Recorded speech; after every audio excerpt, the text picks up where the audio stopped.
Impact. Let's think impact. If a person's watching this content, most of the people that are watching this, a portion is going to be those that are haters, that just want to find poke at the argument to find, you see, I told you, fine.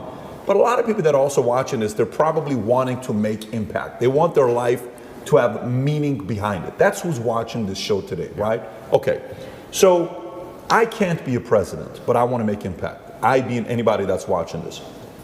Because Putin says 8 years, another guy comes, or the guy with the briefcase shows up, okay, cool. Well, if you were in the States and you're saying president wouldn't be how to make an impact, but let's say there is a kid who's 20 years old, 18 years old, 25 years old, has so much drive, it's unbelievable. Yeah. Ambition at the highest level. Who do you think has the biggest influence to make positive change, like real change? Is it the person with the money? Is it the person with the biggest mic? Is it the person that goes into politics? What is the best way to have the biggest impact? Yeah, so I think the world has always only ever been a battle for influence. Even if you look at the current battlefield, Ukraine is next door, it's 5 hours drive away. The battle in Ukraine is not just about tanks and trenches and grenades. It's a battle for influence. Who influences the people within this territory? Who is in charge of the thinking, the language, the mindset of people within this geographical area? Every single battle, every single pitched battle, every single argument, every single debate has always been a battle for influence. If you have influence, you're an extremely powerful person. All of us here are some of the most powerful people in the world. How many millions of people listen to us? We have massive influence. And I think you can have influence at the ground level. You don't have to be a famous podcaster or famously well-known to have influence. I would argue that those Romanian grandmas who gave me my food will remember me for the rest of their lives. I would like to believe I gave a positive influence and a positive impact on their lives for the rest of their life. I believe if you go through life and you're genuinely a good person, you try your best to be good to people, and you're honest, and you shake hands, and you don't lie, and you're on time, and you work hard, and you're good to everyone who's good to you, I think you'll have a massive influence. And I also believe, I truly believe that God is extremely giving.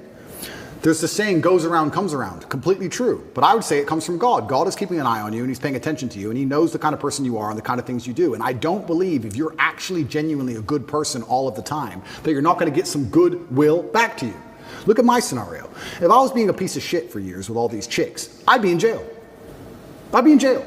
I could have never seen this coming. But the fact that I was nice, paid their taxi home, bought them food, looked after them. Are you okay? I know we broke up. I'm sorry. I know it hurts. I just did it. I was nice about all of it. Here I am. I'm fine. So I could have never seen this Matrix attack coming. It's amazing how what goes around comes around. It's truly amazing. If you're good to people, if you're generous to people, if you're helpful to people, you'd be amazed how much influence you can build up.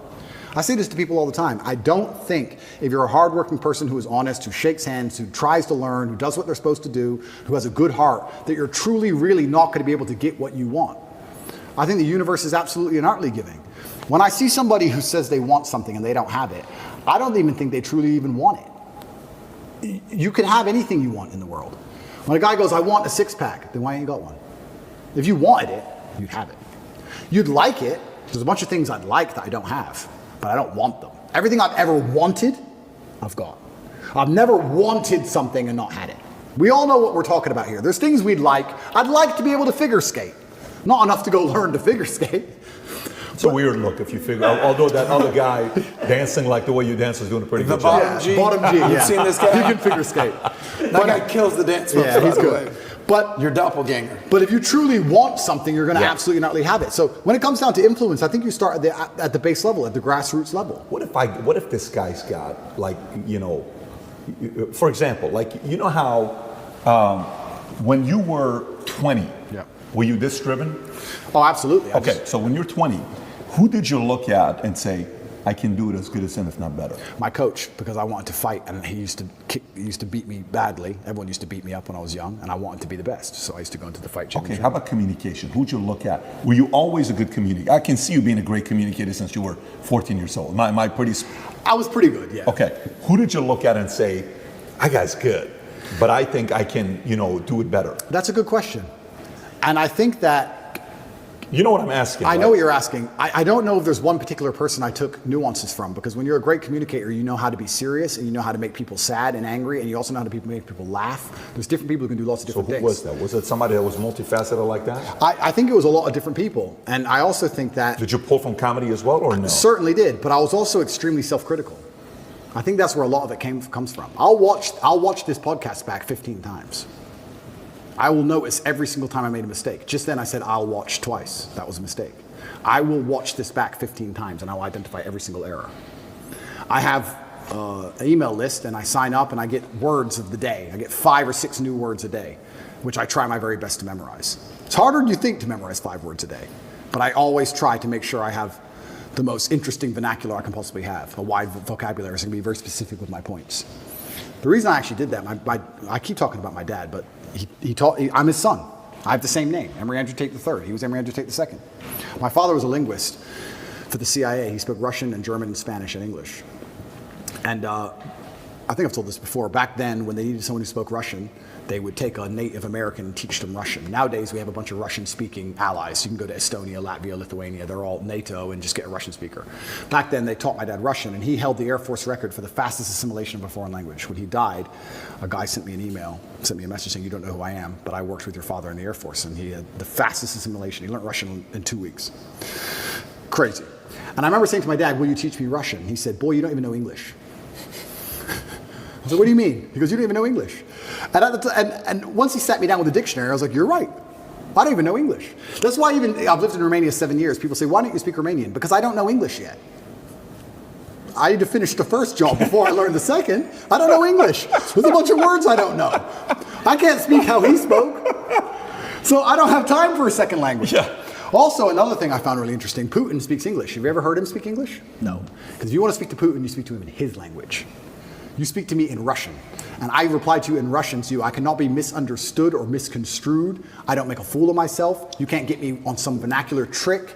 I speak my language, and I also prefer that also. I speak English. That's what I speak. If you want to speak to me, you speak to me in my language, so I will win the debate always. Who'd you look up to outside of your dad? I look up to lots of people. I'm talking specifically younger age, not today. I'm talking 16, 20, 25, that age. Not today. It's a good question. Because I always believed in trying to take the best parts of individual people and then amalgamate them. And I know you want a name, and I can't think of one off the top of my head, but I would look at people who I didn't even respect, but they'd have one particular thing about them I thought, that's good.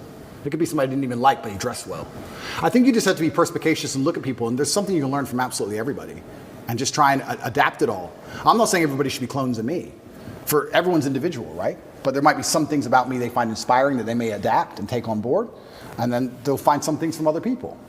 But learning to speak is something I understood from a very young age how important that would be. That's a superpower. Okay, so let me go back to the question I was asking, where I'm trying to go with this.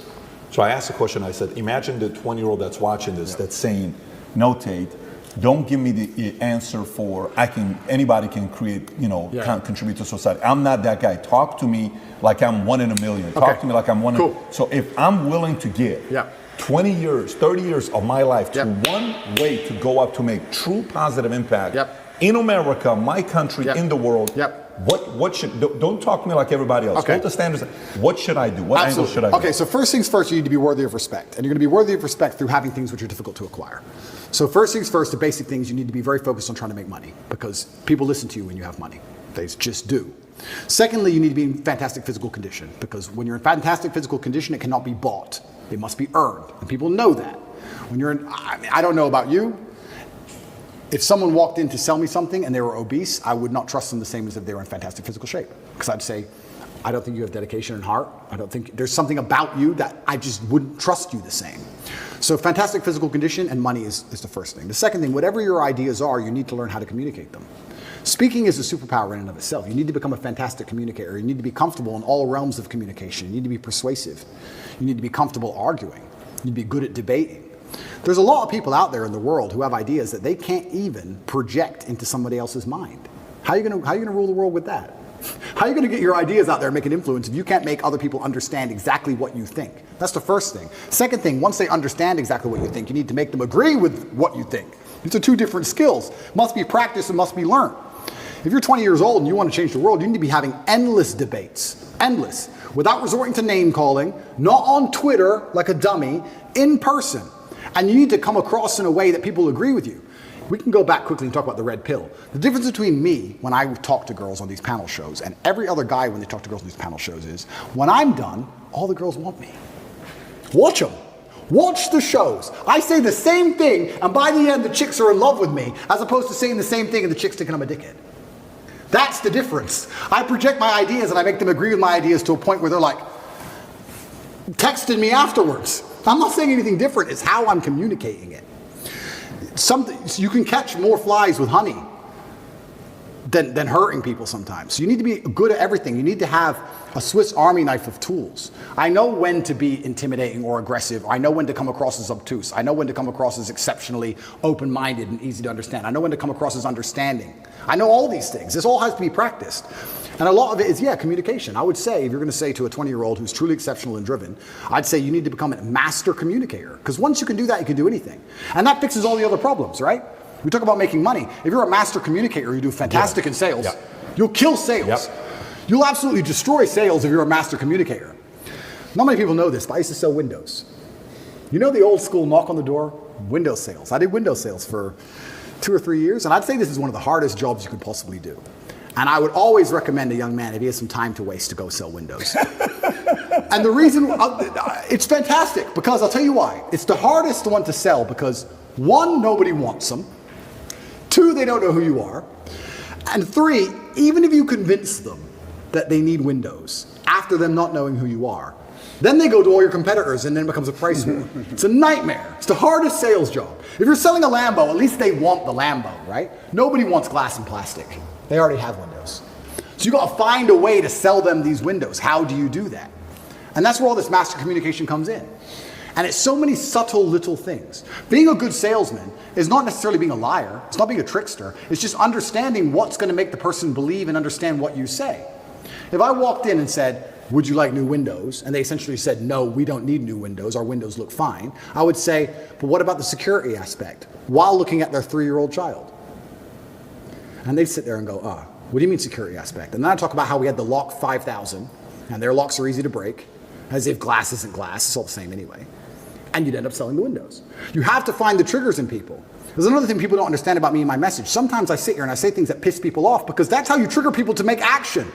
I have often written emails or done videos, especially to men when I want to help men, to piss them off. You're a loser. You're a dumbass. Andrew, why do you mean? Because you're not going to go to the gym unless I tell you you're a fucking loser. And you are a loser, and I'm not lying to you. You are a loser. The emotional trigger you need to get up off that chair is the fact that you're not important, nobody cares who you are, any girl you're ever in love with I could take, and you're insignificant. And when you die, nobody's interested. That's your fault. You could have been something else. You did that. You failed. It has to be done. You have to be a master communicator. And sometimes that involves also insulting people. It's all a massive tapestry. But to answer your question, for the 20-year-old, he needs to become a master at communicating. But also to be a master at communicating, you also need experiences worth talking about. You have to live a life. You need a degree of wisdom, and wisdom doesn't always come with age, it comes with life lived.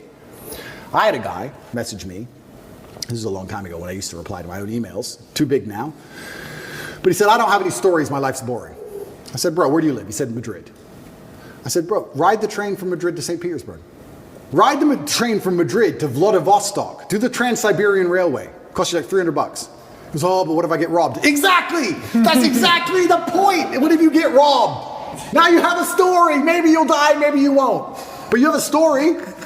Don't bring your watch. Have you got a Rolex? No one wants to rob you anyway. Don't worry about it. You're brokey. Get on the train. There has to be that degree of risk to even have a story, because when you have a story, then you can communicate the story. You can't be an empty vessel either. So when you say you're telling me how I build this 20-year-old into a super soldier, yeah, he has to be a master communicator, but he also has to do things which are risky. Risk has value intrinsically linked to it, intrinsically. This is why people, when you do risky things, people want to hear the story. Your coolest stories involve risk. Something went wrong, this could have happened, I almost this, I made it out. Without these risks, you haven't got it. So I would say to the 20-year-old, do what I did, get in the cage, get in the ring. Knock someone out, get knocked out, train hard. Fighting will teach you everything you need to know about life. You'll learn everything about who you truly are. You'll learn if you're a coward or not. You'll learn everything about perseverance and hard work and dedication, everything about being underappreciated. You learn everything about fear. You learn all of it. You learn everything about people. You win a fight, check your phone. Lose a fight, check your phone. You learn all about people. You learn all about them. You learn all about women. I learned so much about women through fighting. When I had a fight coming up and I was weight drained and I had barely eaten in weeks and I'd lost all this weight and I had a world title fight, and I'm fighting a guy who might kill me, and she's complaining about the toilet seat. I learned all about women. You learn a lot about life through these difficult processes and paths. And there used to be for men like a rite of passage. In most societies, you had to go through something to become a man, from a boy to a man. But that thing was always difficult. It's always been difficult. Now you have to self-induce it, self-inflict it. But if you're going to be a boy and never bring on that self-inflicted rite of passage, how are you going to ever become a man? It's great feedback. Let me ask